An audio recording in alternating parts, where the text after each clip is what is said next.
So coming to the this one under the level of organization of proteins, secondary structure. Okay, the spatial arrangement of protein by twisting of the polypeptide chain. Okay, so in primary structure we have seen the structure is linear. Okay, because and the type of the bond exists is only peptide linkage. And in secondary structure, okay, the spatial arrangement of protein is by twisting of the polypeptide chain. You can see here you can compare secondary structure as a spring. Okay, you can see right in a pen spring, it's a coiled one.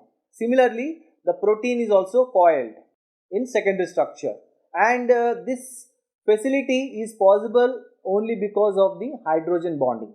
Okay, and hydrogen bonding allows this twisting nature to the protein. And amino acids which are located close to each other in the sequence. Okay, in linear in primary structure, one amino acid to other amino acids are very much spacious, but what happened, it is a space consuming. Okay, to avoid this space availability, okay, secondary structure proteins are twisted, okay, and they consume less space, and hydrogen bonding allows this composition. Okay, the amino acids are located close to each other in the sequence, and two types of secondary structures exist. One is alpha helix and other one is beta plated sheet. Okay, the spring coil, this one is alpha helix. Okay, and bending one, this one beta plated sheet is a bended one. Okay, alpha helix. Alpha helix is the most common spiral structure of the protein. Okay, you can see here.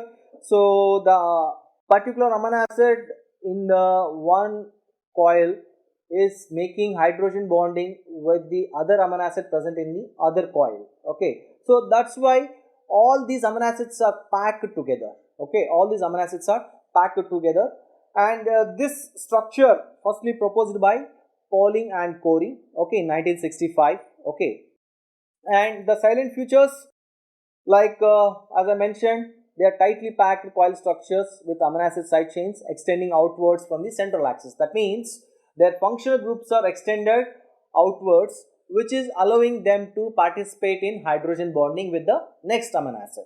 In the picture you see here, one amino acid extending its functional groups outside, so making a hydrogen bonding with the other amino acid in the other coil. The alpha helix, which is stabilized by extensive hydrogen bonding. So the main strength of the alpha helix is hydrogen bonding. Okay, and how this hydrogen bond is formed? This hydrogen bond is formed between hydrogen atom attached to a peptide N and O atom attached to the peptide C. Okay, so this way there is formation of hydrogen bonding. Okay, the hydrogen bonds are individually weak, but collectively they are strong enough to stabilize the helix.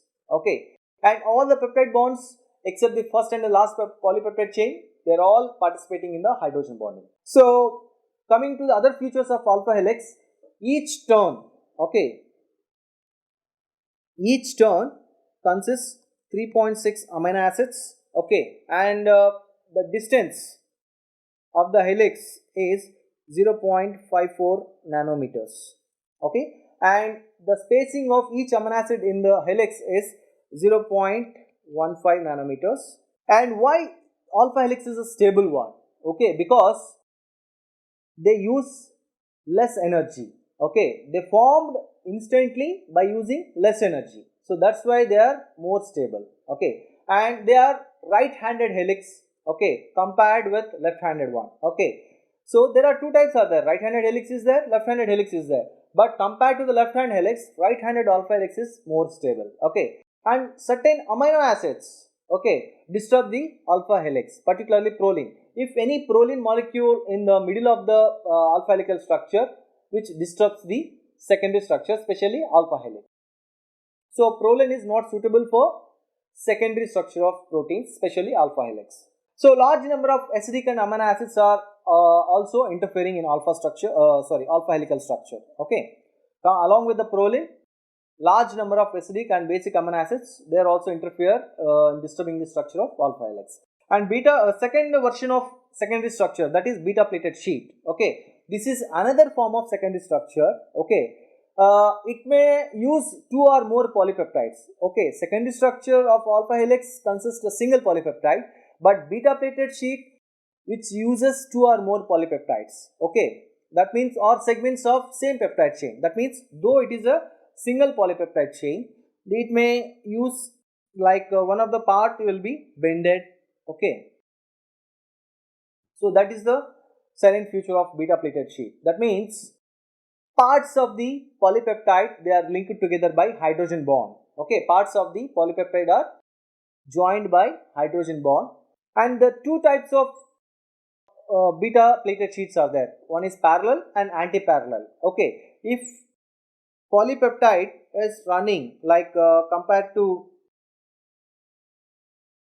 okay, free amino and carboxylic group are in the same direction. Okay, this is parallel.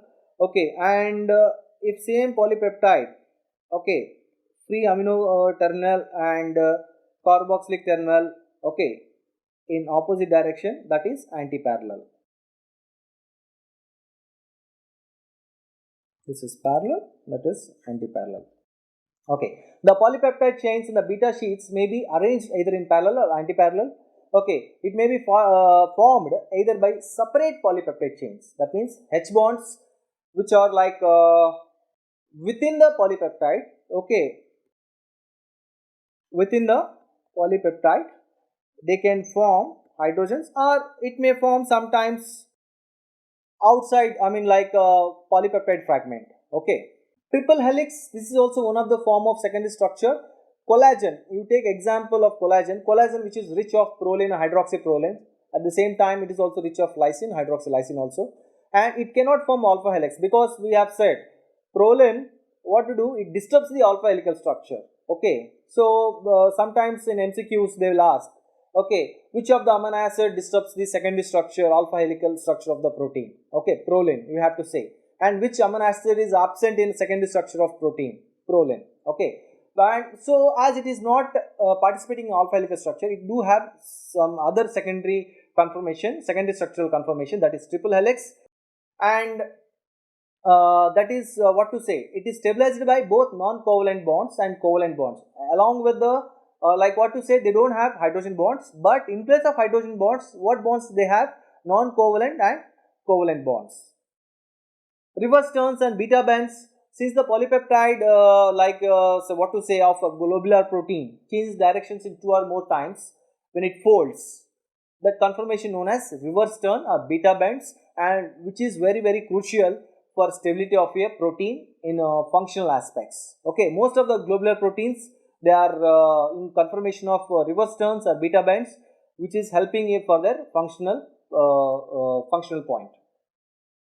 You see here, so anti-parallel, parallel, same picture A, which is showing anti-parallel. That means carboxylic terminal is running in other direction, amino terminal is running other direction. Parallel means both carboxylic and amino terminal both are running in same direction. Okay, beta bands or beta loops, okay, both are side by side. You see here the structure which is showing along with the alpha helix to beta plated sheets.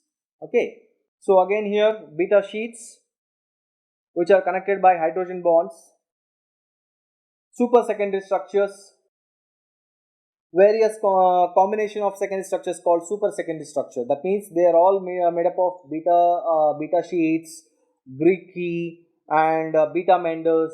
So high molecular weight proteins, so they do exhibit the super secondary structures. So super secondary structures, you see here grouping beta alpha, beta motif, Greek key motif, beta barrel, okay, beta Mender motif.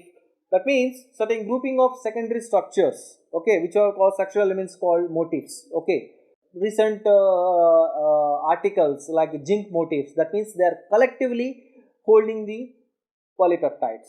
Okay, so like this beta Mender motifs, like different beta pleated sheets are together, so making a beta Mender motif. Okay, and many number of beta plated sheets are holding one on the other to form beta barrel. Okay, and Greek key motif, like two polypeptides, one in other direction and other in same direction.